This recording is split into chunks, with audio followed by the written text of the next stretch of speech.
Hello, my friends. Welcome back to Restricted Republic. My name is Justice Knight, today filling in for Lisa Haven. Can't thank you enough for being here. You know we both cover in great detail any movement towards socialism that the United States takes. Well, now there is, in the form of new laws and regulations, a comparison that can't be missed. One you have to understand. A direct parallel to movements that Venezuela took to assure that any political dissent was silenced once and for all. It's a bill they called, in so many words, an anti-hate law. Well, the stage is now set for Biden to implement the exact same, to silence, again, once and for all, any dissent. A portion of this even appearing in the COVID-2 stimulus package. We're going to cover that at the very end. But it's imperative you understand how close we are treading to the end of any freedoms we enjoy. This isn't anything beyond facts and figures. What's occurring that is directly in line with the socialist movement that overtook and ultimately destroyed Venezuela. Now, before we go any further, if you haven't subscribed to Lisa, I certainly hope you will. She'll leave a link just above me to go to my channel, and I'd love for you to subscribe there. It keeps the information flowing. Also, you know, Lisa and I created RestrictedRepublic.com. Uncensored, unfiltered, no commercials, news in the format you deserve. The headlines that matter, no fluff, just substance. Right now, we're going to give you 14 days free. On top of that, $20 off the annual subscription, because we know once we get you there, you're never going to go anywhere else for the critical news to help preserve this republic once and for all. And that is what we focus on day and night. But now let's get back to this broadcast. As you see on your screen, Venezuela passes anti-hate law to clamp down on the media. This back in 2017, but something now that's transpiring in the U.S. today. This was published on Bloomberg. We'll move a step forward. How does this relate to today? Well, the COVID-19 stimulus bill, part 2, would make illegal streaming a felony. Well, it's a lot more than that. It creates a censorship panel, at least those to litigate censorship claims. Another move towards silencing dissent once and for all. YouTube says it will start removing videos that claim presidential election was rigged. If you disagree with what they stand for, you'll be silenced. They're not alone. Facebook doing the same, Twitter doing the same, adding anti-Trump labels to Trump's most important speech ever. Also, if you dare disagree with another agenda point, the New York Times publishing here, Twitter will begin removing vaccine misinformation. Facebook immediately following suit. There's a movement already underway to silence anybody who disagrees with the party line.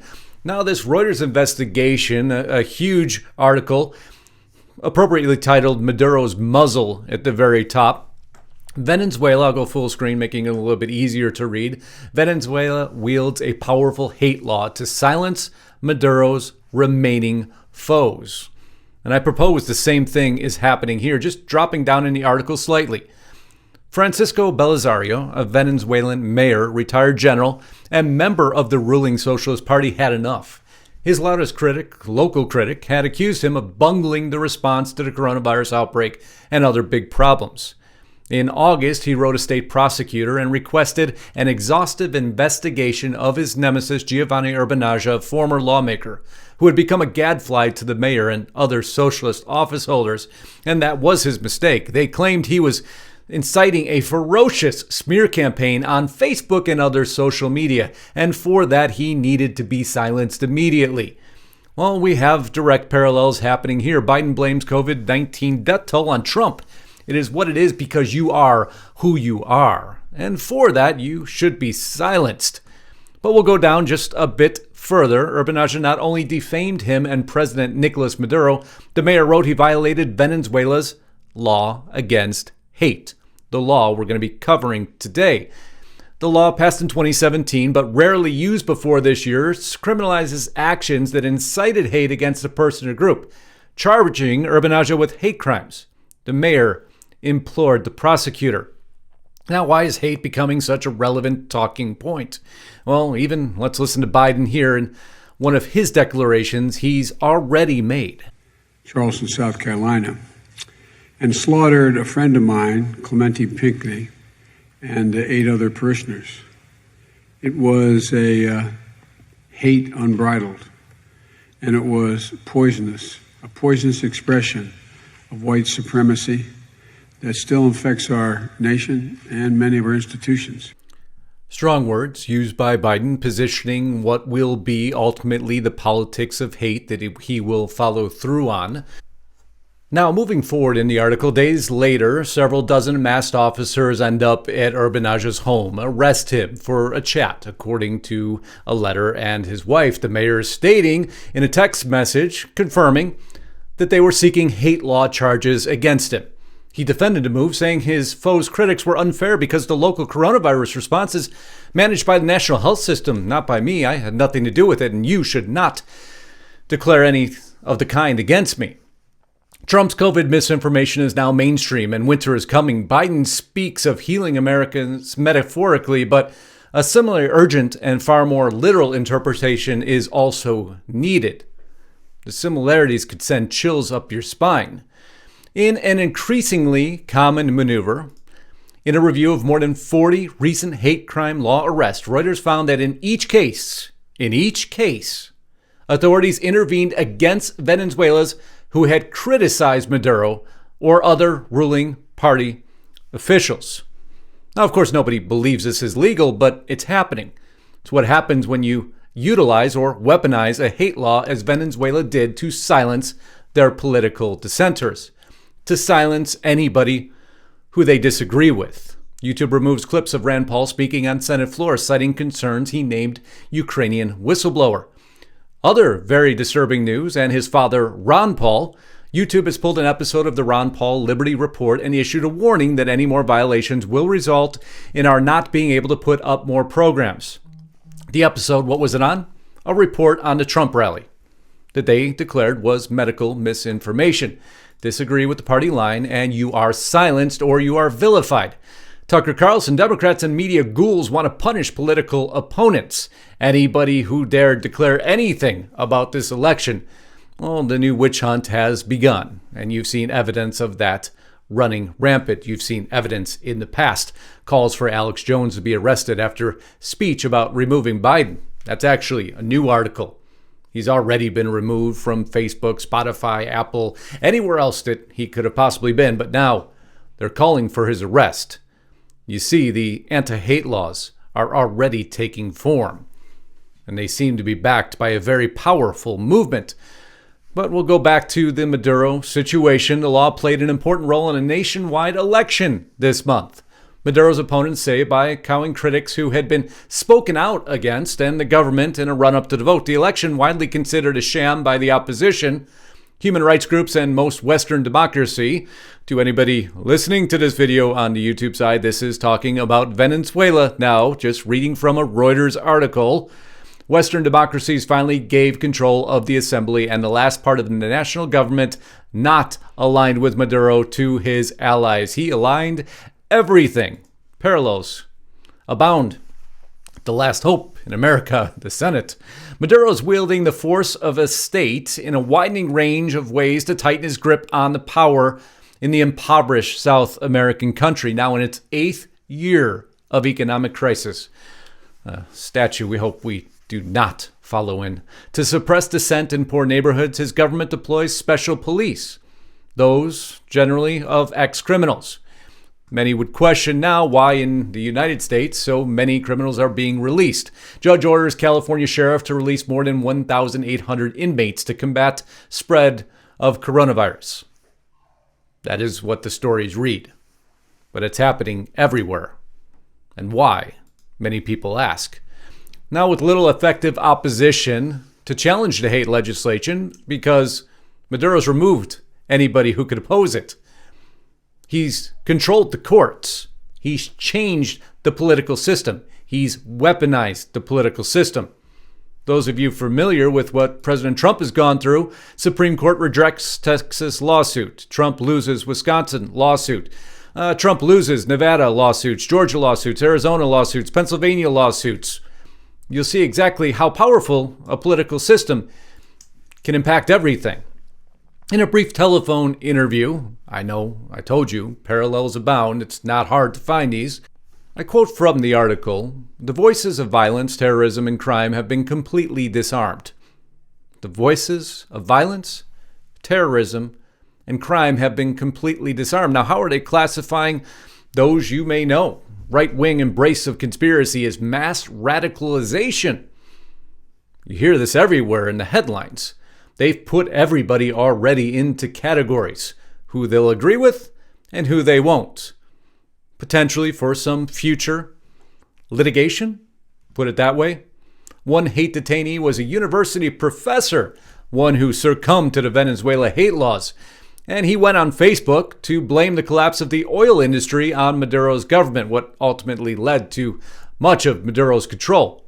Upon his arrest, agents circulated his weapon. His weapon was a smartphone. How many of you have been silenced on Facebook or Twitter because you used your smartphone? Political dissent silenced. And if you dare disagree with any of the narratives, Florida data scientists ousted over COVID-19 controversy, raided by state police. They pointed guns at my kids. No, Venezuela and the U.S. are not that far apart anymore. Most targets, by the way, in the Venezuela hate crimes have been those that posted something on social media or in chat rooms or in text messaging. Many of them criticized the government's coronavirus response. In most of the 43 cases examined by Reuters, police or intelligence agents seized suspects on false premises, claimed that they wanted to discuss unrelated issues, and lawyers, spouses, and relatives of those arrested typically said they went days or weeks unable to contact detainees with little or no documentation from police or prosecutors. Just wait. How far away from that are we? The crackdown is low-tech. How are they doing it? Well, it's neighbor turning in neighbor. That would never happen in America, would it? WCCO's David Schumann shows us who you can call to report large gatherings and what happens once you do. There isn't much these days for Chad Curdy to see during his daily walk out in Bloomington. The city of Bloomington would like Chad to call its newly formed Parks Response Team, about 15 city employees who drive around every day checking on people. Yeah, it's already here. It's already in action. Oregon governor, snitch on your neighbors for violating Thanksgiving COVID orders. The pieces are already in place. The stage is already set. They just need somebody at executive level to execute on the overall plan. Now, the article, as we start to come to the closing measures of it now, in addition to laws used widely to allege conspiracy and disorder by government opponents, the hate legislation is proving to be an effective weapon against critics. Not least because of harsh penalties for those convicted, it provides for prison terms of up to 20 years, longer than the 18-year sentence for some murder convictions. The hate law punishes you worse than if you murdered somebody. But hate laws would only be in Venezuela. Well, no, not the case. Georgia's Kemp signed hate laws crimes into outcry over death. A federal law that protects competition but permits hate and harassment online must be revised. New law bans Confederate flags and other symbols of hate on state property. Governor Cuomo signs laws banning sale of hate symbols. No, see, it's already here. It's in full effect. It just got to put the pieces together, don't you? The arbitrary nature of arrest and releases, government opponents says, makes the law especially useful in silencing opponents. It has generated self-censorship. Everyone's afraid to talk in Venezuela. And in America, it appears now we're no different. Shocking new study finds most conservatives afraid to voice political opinion. You see, everything's already in effect.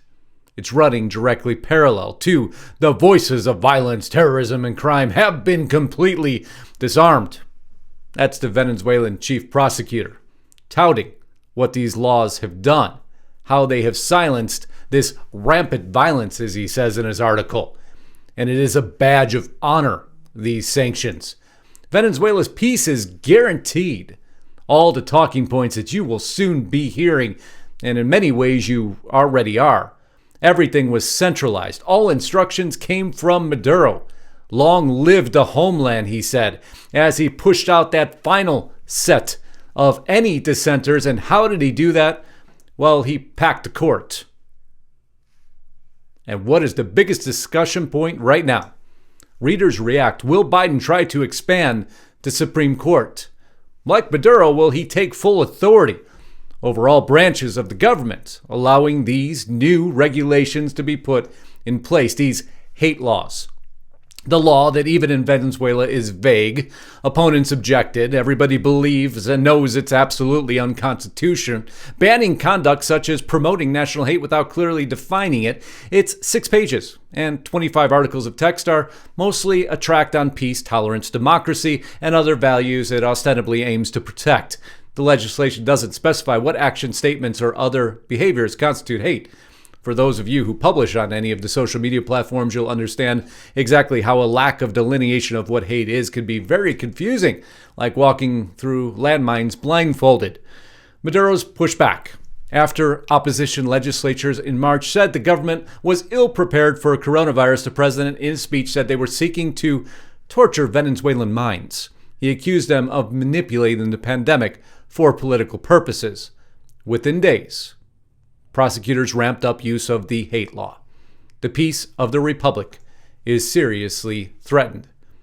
Well, Biden's also calling for existential threats to be resolved, that of climate change. Biden calling that our darkest days with COVID are ahead of us, not behind us. You see, the same talking points are already out there.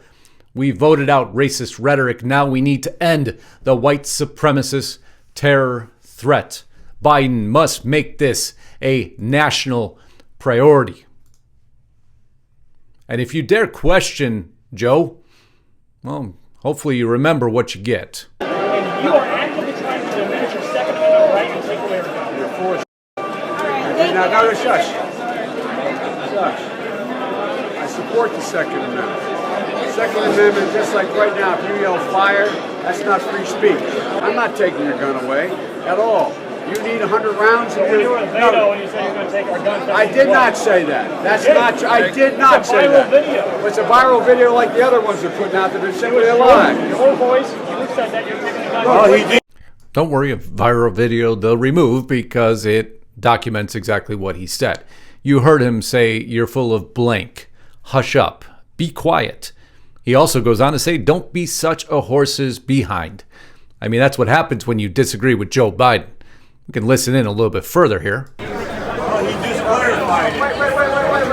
Take the AR. Don't tell me. Don't tell me what to do. Don't tell me what to say. I shall be potentially your overlord. And if you ask about my son, silence to you too. And Mr. Biden, what is your response to the New York Post story about your son, sir? I know you'd ask it. I have no response. It's another smear campaign. It's right up your alley. They're the questions you always ask. And did you... He's allowed to have no response, any response, whatever response he wants, but nobody else can have a response or an opinion or a thought process. And as it's declared here, a tense exchange with a voter at Joe Biden's event in New Hampton, Iowa. But you, on the other hand, sent your son over there to get a job and work for a gas company that you had no experience in the past or nothing, in order to get access to the public, for the president. So you're selling access to the president just like he is. So You're a damn liar, man. That's not true. And no one has ever said that. No one has heard that. I see it on the TV. You see it on the TV. No, I know you do. And by the way, that's why I'm not sedentary. I get up and no, let him go. Let him go. No one has said my son has done anything wrong, and I did not on any occasion. And no one has ever said it. Not I one. didn't say you were doing anything wrong. You said I set up my son to work in an oil company. Isn't that what you said? Get your words straight, Jack. That's what I hear on MSNBC. You don't hear that on MSNBC. You did not hear that at all. What you heard, look, okay, I'm not going to get in an argument with you, man. Well, I don't want to. Well, yeah, you do, but look, Fat, look, here's the deal. Here's the deal. It looks like you don't have any more backbone than Trump does.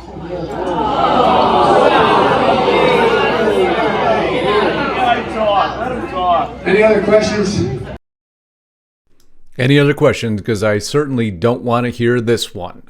And just coming back to how this is now hitting our very present, moving from Venezuela to the United States, Congress passes CASE Act as part of COVID-19 relief bill. The article goes on to state the legislation created, this article on Billboard, creates a copyright claims board, yes, the CCB in the United States, at the U.S. Copyright Office to hear small claims case on infringement, copyright law, publisher law. And trust me, they will weaponize this, the copyright trolls, to assure that anything they think is against them, they will throw into this small claims court, up to the point that if you stream inaccurately, incorrectly, it is a felony charge. That's what they tucked into the legislation. And this wasn't promoted, by the way, by a Democrat. This is Republican legislation. Tom Tillis pushes prison time for online streamers after pre-election Hollywood cash blitz. Felony streaming legislation from Senator Tom Tillis will be attached to the, what was at the time, upcoming omnibus government funding bill, now the bill that has been pushed through. And as we end here, I'm just going to roll you through what other countries have done as far as it relates to punishing people for insulting their heads of state, so you don't think this is just a Venezuela issue. Let's go into Azerbaijan. 2 years corrective labor. Let's go into Lebanon. $66,400 fines. Venezuela, 40 months in prison, as we read. Poland, 3 years in prison. Turkey, 4 years in prison. Netherlands, 5 years in prison. Cameroon, $46,260 in fines. Bahrain, 7 years in prison. Kuwait, permanent exile. And Thailand, up to 15 years in prison. So if you think this is a far stretch from the imagination, seeing that this is now appearing in the new COVID omnibus package that they've presented, seeing what Biden has already said, how he's acted, what he's going to do against hate, what the states have already done in the case of hate legislation, it isn't a far stretch from the imagination to envision in the very near future the weaponization of anti-hate legislation against anybody who has a politically dissenting opinion. There is no small steps that can ever be taken towards the removal of our primary constitutional rights, but you are now seeing in our present exactly how close we are. In some ways, how much we've already stepped over that threshold to permanent silence. Now, I can't thank you enough for being here. Before we end, Lisa wanted me to give a shout out to her sponsor, Virtual Shield. Go to hidewithlisa.com. Amazing product, as they state here on their website. Stay home, stay protected. 50% off for life. $2.50 a month. As more people, because of COVID-19, now online, your online security is more important than ever. An amazing partner, an amazing product. Protect yourself with Virtual Shield. Go to hidewithlisa.com.